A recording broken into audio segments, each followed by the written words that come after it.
নমস্কার বন্ধুরা, আমার চ্যানেলে আপনাদের সকলকে স্বাগত জানাই।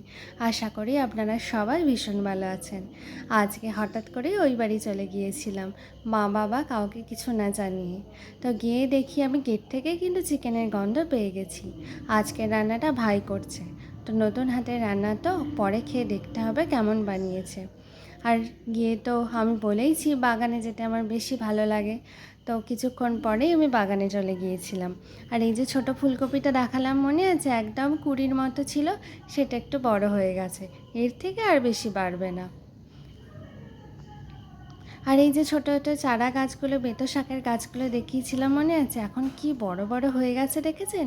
আর অনেকক্ষণ থেকে দুটো প্রজাপতি ঘুরছে, ভাবছে কোথাও বসবে আর আমি একটা ফট করে ছবি তুলে নিব ওয়ালপেপার বানানোর জন্য, তো কিছুতেই তার নাগাল পাচ্ছি না। আর টমেটো গাছ থেকে বাবা আজ সকালেই বললো অনেক টমেটো তুলেছে, পাকা টমেটো। আর এখানে একখানা কলার মোচা হয়েছে, এটা কাঁঠালি কলার মোচা, খুব মিষ্টি।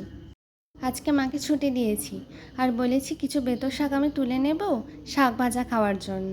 আর সকালবেলা যে বাবা টমেটোগুলো তুলেছিল, এই যে তার ছবি। কত টমেটো হয়েছে, এগুলো বোধহয় 3-4 স্টেপের এগুলো হবে। এর আগেও অনেকবার তোলা হয়ে গেছে। আর অর্ধেক কাঁচা যেগুলো রয়েছে সেগুলো বাবা বলে 2-3 দিনের মধ্যে পেকে যাবে। আর এই বেতো শাকগুলো আমি ভাজা করে নেব। আর এই যে পেঁয়াজ গাছগুলো দেখিয়েছিলাম মনে আছে, তখন কত ছোট ছোট চারা ছিল, এখান থেকে আমি কলি তুলেছিলাম। সেই পেঁয়াজগুলো এখন তোলার মতো হয়ে গেছে। বাবা সকালে নাকি অনেকটা পেঁয়াজ তুলে নিয়েছে, সারবিহীন পেঁয়াজ তো, তাই একটু ছোট ছোট হয়েছে। খেতে কিন্তু খুব ভালো, খুব মিষ্টি হয়, মুড়ির সাথে এমনি শুধু খেতেও বেশ ভালো লাগে। তো বাগানে এসেছি, আমি তুলব না সেটা কখনো হয়, তো ভাবলাম নিজের হাতে দুখানা গাছ তুলে নিই। নিজের হাতে তোলার আনন্দটা কিন্তু অন্যরকম। আর এখানে যে বিট হয়েছে, এই গাছগুলো বেশ আরও ঝাড় হবে, তখন বিটটাও আরও মোটা হবে, বড় বড় সাইজের হবে। আর টমেটো ভাতে দিতে বলেছিলাম মাকে, তার সাথে মাখার জন্য কিছুটা ধনেপাতা তুলে নেব। অল্প সামান্যই লাগবে, খুব বেশি লাগবে না। আর ধনেপাতার গাছগুলো অনেক বাবা বসিয়েছিল, সেগুলো কিছুটা তোলা হয়ে গেছে, কারণ সেই জায়গায় এবার অন্য কিছু গাছ বসবে। ওই যে নোটে গাছ বোধহয় বসাবেন, নোটে গাছের দানা ছড়াবে। এই যে এটুকু আমার হয়ে যাবে, এটুকুই লেগেছিল। আর এগুলো কি বলুন তো, নিশ্চয়ই বুঝতে পেরেছেন, প্রচণ্ড ঝাল, লাল টুকটুকে একেবারে, দেখতে কি ভালো লাগে। আর গাছেতে যখন লাল লাল হয়ে থাকে সেগুলো দেখতে আরও বেশি ভালো লাগে। আর এই যে পেঁয়াজগুলো বাবা সকালে তুলেছে, আর এর মধ্যে কি আছে দেখবেন, এই যে কলা পাকা, কলা পাকা দিয়েছে। বস্তার মধ্যে রাখলে কলাগুলো তাড়াতাড়ি পেকে যায়। সব এগুলো কাঁঠালি কলা, খুব মিষ্টি। যে গাছটা দেখাচ্ছিলাম তার পাশের গাছে। আর এই সর্ষে গাছটার কথা মনে আছে তো, কত সর্ষে হয়েছে। এটা নাকি রোদের মধ্যে কয়েকদিন রেখে দিলেই পুরোপুরি সর্ষেগুলো পাওয়া যাবে। আর আমার জন্য কষা তুলে রাখতে বলেছিলাম, দেখেছেন তো কি কিপ্টের মতো তুলে রেখেছে। আমি মেটে খেতে ভালোবাসি বলে একখানা মেটেও দিয়েছে। দারুণ টেস্ট হয়েছে কিন্তু। নতুন হাতের রান্না তো, তার স্বাদই আলাদা হয়। সেই একই জিনিস দিয়েই বানায়, আদা রসুন পেঁয়াজ কুচি টমেটো যা যা সবাই দেয়, কিন্তু দেখবেন প্রত্যেকের হাতের রান্না কিন্তু আলাদা আলাদা। তো ভাই নতুন হাতের রান্নার টেস্ট কিন্তু অপূর্ব হয়েছিল। অনেকক্ষণ ধরে দেখলাম ধরে ধরে ধরে ধরে রান্নাটা করেছে। আর এখানে আমি বেতো শাকটা ভেজে নিচ্ছি, মোটা মোটা করে পেঁয়াজ কুচি দিয়ে ভেজে, তারপর শাকটাকে তো আগে একটু ভাপিয়ে রেখে দিয়েছিলাম, তারপর ভেজে নিচ্ছি। আর একদম শেষের দিকটা কী হবে, নামানোর কিছুক্ষণ আগে অল্প একটু সাদা তিল দিয়ে নামিয়ে নিলে তার স্বাদটা আরও বেশি ভালো লাগে।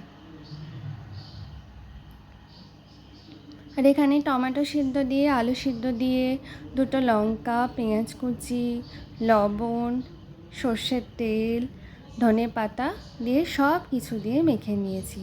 খেতে কিন্তু দারুণ লাগে। আর এই টমেটো মাখাটা হলে না, আমার তো ভাতের সাথে আর বিশেষ কিছু লাগেই না। মা বলছিল আজকে এই করি সেই করি, মাকে আর বিশেষ কিছু করতে দিইনি, যতটুকু আমি আর ভাই মিলেই করেছি। মা তো প্রতিদিন করে বলুন, একদিন ছুটি দিয়েছি, বেশ নিজেরও ভালো লাগলো, আর মায়েরও কিছুটা। বেতো শাক ভাজা, গরম গরম ভাত, টমেটো আলু মাখা, চিকেন কষা। মাঝে মাঝে দেখবেন অনেক কিছু এটা সেটা রান্নার থেকে এরকম ছিমছাম খেতে কিন্তু খুব ভালো লাগে। বিশেষ করে তো এই গরমকাল আসছে, তার মধ্যে এরকম হালকা খাবার কিন্তু শরীরের জন্য খুব উপকারী। চিকেনটা সত্যি খেতে খুব ভালো হয়েছিল, আর অল্প সামান্য তেল দিয়ে করেছে তো, কিন্তু অনেকক্ষণ ধরে ধীরে ধীরে ধীরে ধীরে কষে কষে রান্নাটা করেছে, বেশ তার স্বাদটা কিন্তু খুব ভালো হয়েছিল।